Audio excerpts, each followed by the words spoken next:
येणाऱ्या विधानसभा निवडणुकीच्या अनुषंगाने सिनेट सदस्य असलेले व जिल्हा मध्यवर्ती बँकेचे संचालक असलेले प्राध्यापक संजय कांबळे यांच्याशी आपण संवाद साधूया. नमस्कार सर. नमस्कार. आपण येणाऱ्या विधानसभा निवडणुकीत उमरगा विधानसभेसाठी इच्छुक आहात. होय. तर आपली कौटुंबिक पार्श्वभूमी काय आहे सर? मी प्राध्यापक डॉक्टर संजय कांबळे, राहणार तुगाव, तालुका उमरगा. माझे वडील हे राजकारणामध्ये सुरुवातीपासून होते. ते 1974ला तुगाव गावचे आदर्श सरपंच म्हणून काम केलं. त्याचबरोबर माझे चुलते प्राध्यापक डी.के. कांबळे हे काँग्रेसमध्ये आणि आंबेडकर चळवळीमध्ये प्रभावीपणे नेतृत्व, जवळजवळ 40-45 वर्ष त्यांनी नेतृत्व केलेलं आहे. माझे मोठे भाऊ प्राध्यापक उत्तम कुमार कांबळे हे देगलूरला सध्या प्राध्यापक आहेत.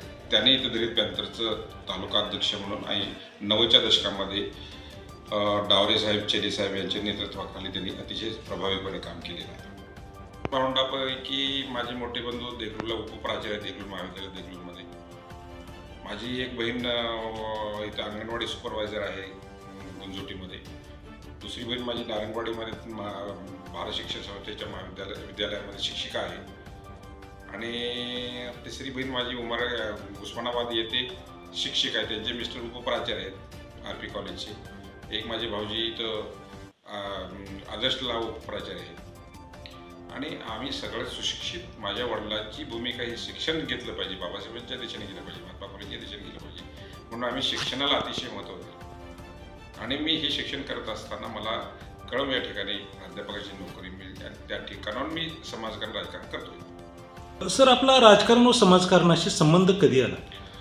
मी इथं विद्यार्थी दशेमध्ये उमरग्याला शिकत असताना आत्ताचे सध्याचे मंत्री रामदासजी आठवले साहेब यांच्या नेतृत्वाखाली भारतीय विद्यार्थी संसद ही संघटना होती, विद्यार्थ्यांच्या प्रश्नावर बोलणारी, भाष्य करणारी. त्या संघटनेचा मी उमरगा तालुकाचा अध्यक्ष, नंतर उस्मानाबाद जिल्ह्याचा अध्यक्ष म्हणून भारतीय विद्यार्थी संसदेमध्ये काम केलं. आणि गोरगरिबांच्या शिष्यवृत्तीसाठी आम्ही आंदोलन केले, वेगवेगळ्या पद्धतीचे आंदोलन केलं. एक विद्यार्थी चळवळ होती, एक अराजकीय विंग होती आणि त्या माध्यमातून आम्ही इथं शिवाजी महाविद्यालयामध्ये आम्ही ही संघटना चालवायचो. आता मागील 15 वर्षापासून शिवसेनेचे आमदार इथं आहेत. त्यांच्या कामावर आपण समाधानी आहात का?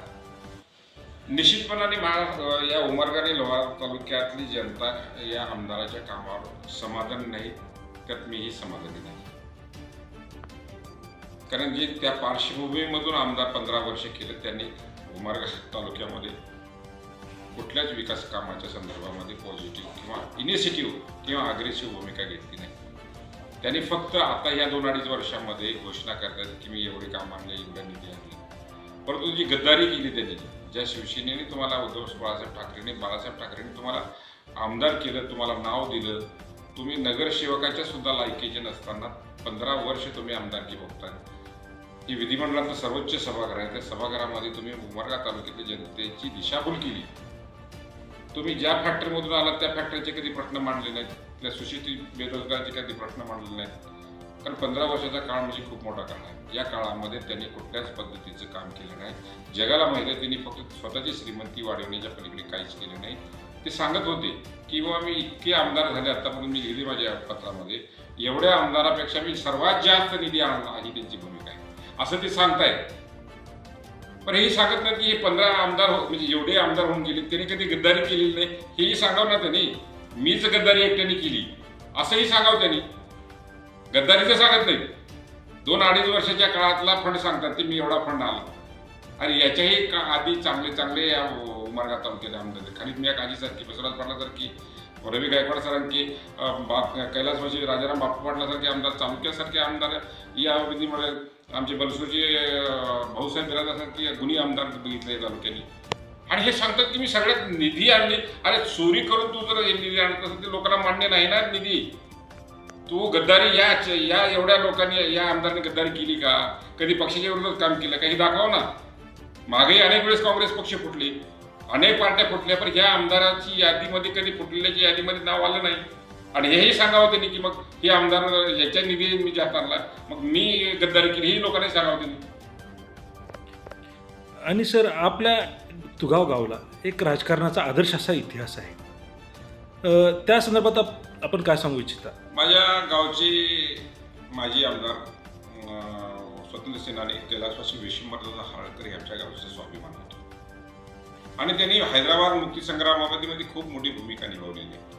त्यांनी आमच्या गावामध्ये एक गाव एक पाणवठा आधीच सुरू केलेला आहे आणि आमच्या गावामध्ये लिंगायत समाज आधी बाकी सर्व मराठा समाज अतिशय चांगल्या पद्धतीने राजकारण महाराष्ट्राचं नवे पूर्ण याच्यामध्ये विश्वंभर हराळकरांनी नेतृत्व केलेलं आहे. आमच्याकडे जोमजे हराळकर बिराजदार ही कंपनी सगळी चांगल्या पद्धतीने राजकारण नैतिकतेला धरून राजकारण करणारी. त्याच्यानंतर पद्माकररावजी हराळकर आले, ते भारत शिक्षण संस्थेचे चिटणीस होते. विश्वंभररावजी हराळकर होते, भारत शिक्षण संस्था उभारण्यामध्ये त्यांची भूमिका अतिशय महत्त्वाची होती आणि चांगली वारकरी संप्रदायातली ही माणसं समाज सगळ्या सोबत घेऊन राजकारण करणारी माणसं होती.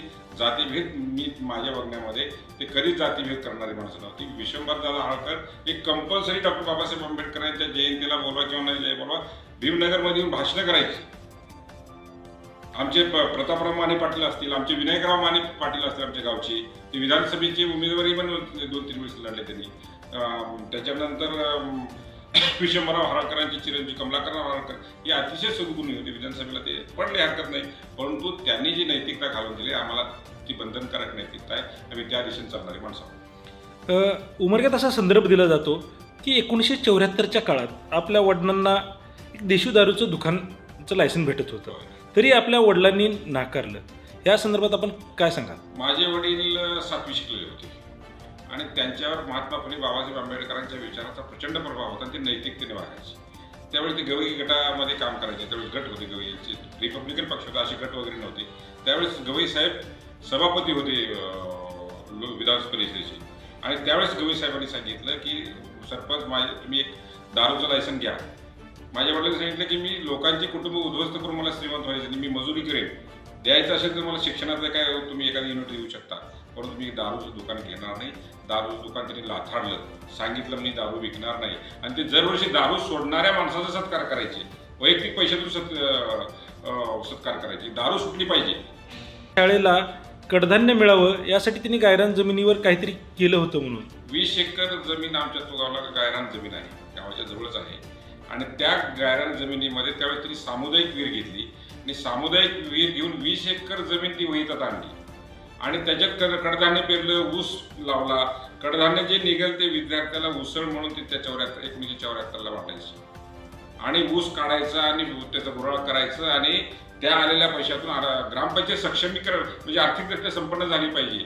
त्यावेळी त्यांनी प्रत्येक समाजाला एक समाज मंदिर स्वतःच्या पैशातून त्या म्हणजे ग्रामपंचायतीच्या फंडामधून बांधून दिलं. जे जनावरं होते 4-5 हजार गावातून जाणारे त्याचंच शेत पकडायला काय माणसं लावली आणि त्याचे पैसे ग्रामपंचायतीला ते वापरायचे.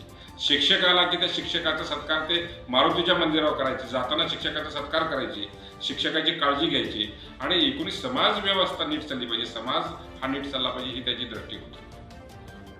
आता सध्या जी राज्यात सर्वाधिक चर्चिली जाणारी योजना आहे लाडकी बहीण योजना, त्याच्याकडे आपण कसे पाहता? लाडकी बहीण योजना ही आणलेली समोर डोळ्यासमोर काय ठेवली फक्त निवडणुका त्यांनी डोळ्यासमोर. हे 2.5 वर्षापूर्वी काय त्यांनी आणलेली लाडकी बहीण. आज मला सांगा या लाडक्या बहिणीच्या निमित्तानं काय तुम्ही 1,500 रुपये महिन्याला देता म्हणजे दिवसाला किती पडणार पैसे त्यांना तुम्ही काय देणार? या महागाईच्या दिवसामध्ये तुम्ही एकीकडे तेल आता 25 रुपयाने महागलेलं आहे, महागाई प्रचंड झालेली आहे, विद्यार्थ्याला वारी माफ फीस द्यावी लागते, खाजगी शाळेचं पेव फुटलेलं आहे. या संदर्भामध्ये 1,500 रुपये म्हणजे सामान्य माणसाला तुम्ही संभ्रमात टाकून नंतर 2 वर्षामध्ये म्हणजे या निवडणुकीमध्ये मग विकत घेतल्यासारखं करणार का तुम्ही? तर आपल्याला शिवसेना ठाकरे गटाकडून उमेदवारी नाही भेटली तर आपली भूमिका काय राहणार आहे? मी पक्षाचा कार्यकर्ता आहे. जे पक्षाने भूमिका दिली ती मी मान्य करणार आहे. पक्षाने उमेदवारी दिली तर मी लढणार आहे, अन्यथा मी पक्षाने सांगेल त्या उमेदवाराचा प्रचार करणार आहे. जर आपणाला संधी मिळाली आणि आपण उमरग्याचे आमदार झाला तर आपलं भविष्यातील विजन काय असणार आहे? उमरगा तालुक्याचा सर्वांगीण विकास झाला पाहिजे ह्या माझ्या दृष्टीकोन. सर्वांगीण विकास या अर्थानं मी म्हणालो.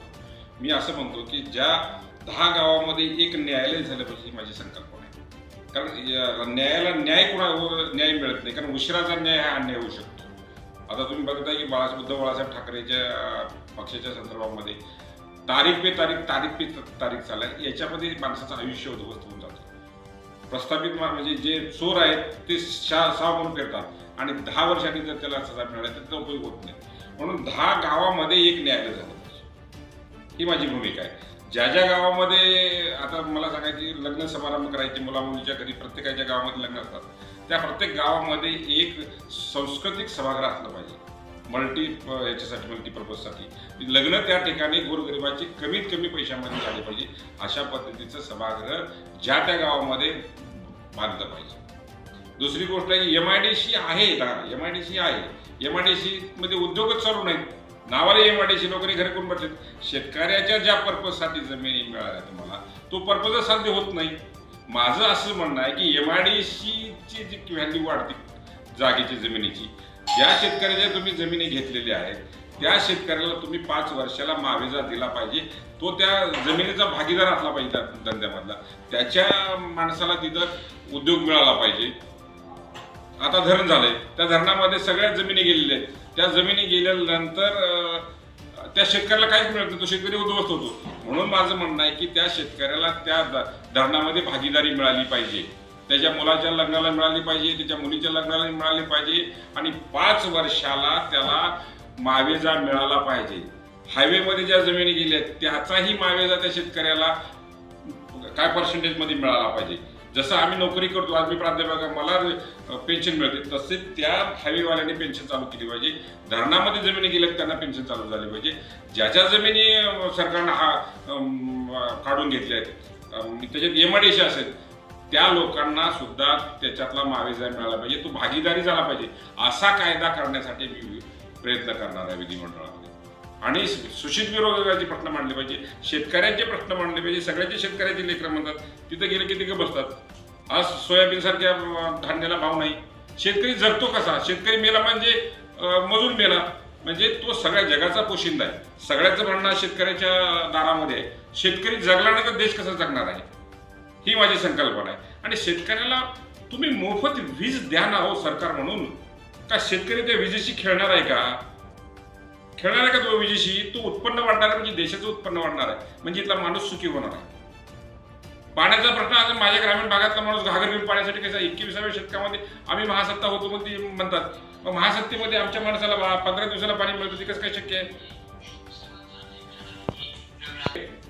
मला सांगा की 15 दिवसाला उमरग्याला जर पाणी मिळत असेल तर आम्ही 21व्या शतकात काय घेऊन जाणार आहोत? घागर घेऊन जाणार पाण्याची कमी. अरब कंट्रीसारखं 15 दिवसाला आंघोळ करायची आणि अंगाला अत्तर फसायची, ही काय परिस्थिती आहे? मग हे आमदारांनी सांगितलं की मी 15 वर्ष विकासरत्न म्हणतो. हेच आहे का विकासरत्न? MSCBची लाईट कंटिन्यू जाती. दिल्ली सरकार तुम्हाला मोफत 300 युनिट पर्यंत वीज देतं. आज तुमचे सगळ्या महाराष्ट्रामध्ये, देशामध्ये सर्वात जास्त दर तुमच्या MSCBचे आहेत, 7 रुपये प्रति युनिट. STचे सर्वात जास्त दर तुमचे, तिने फुकट दिली असं म्हणतात, परंतु मला सांगा की ज्यांनी तिकीट करणार त्यांना सर्वात जास्त दर आहेत. काय तुमच्या STचे हाल? तुम्ही जर आज STने उस्मानाबाद पण गेला तर तुम्ही दुसऱ्या दिवशी आजारी पडाल, अशी परिस्थिती आहे. म्हणून एकंदरीत सवंग लोकप्रियतेसाठी ज्या घोषणा चालल्या ते फसव्या घोषणा आहेत. आज मराठी शाळा बंद पडण्याच्या कागावर आहेत, आज नोकरी भरती नाही. माझ्या व्हिजनमध्ये सर्वांगीण विकासामध्ये लोहाऱ्याला बस डेपो झाला पाहिजे, ज्या मोठ्या मोठ्या गावामध्ये तिथे व्यापारी शेल्टर झाले पाहिजे. आज शेतकऱ्याला मार्गदर्शन करणारं कोणतं पीक घ्यावं काय नाही, आज कारखानदारी सगळी लूट केली जाते. याच्यावर काय मॉनिटरिंग होती का? शेतकऱ्याचा ऊस जर फळाला गाडी लागली तर प्रत्येक जण पैसे मागतो, मग शेतकरी कसं वाचता येईल? त्याच्यासाठी आपल्याला काय करता येईल का?